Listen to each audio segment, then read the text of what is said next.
Hi அன்புள்ளங்களே, இன்றைக்கி நம்ம என்ன பார்க்க போகிறோன்னா, நம்ம ஆசையாக வளர்த்த செம்பருத்தி செடியை மாவு பூச்சிங்கிற மாப்பு எப்படி காலி பண்ணியிருக்குன்னு தான். இதுக்கு முன்னாடி இந்த செடியில் பூ இப்படி தான் பூத்துது. இப்போ பூ விரியவே மாட்டேங்குது. எவ்வளோ மாவு பூச்சி இருக்குது பாருங்கள்.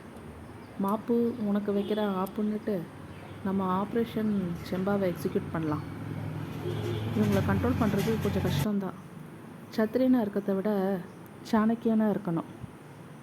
மொட்டுக்கல்ல தான் மாவு பூச்சி அதிகம் இருக்குங்கிறதுனால அந்த போர்ஷனை கட் பண்ணியாச்சு. அப்படி பண்ணாவே 50% காலியாகிடும்.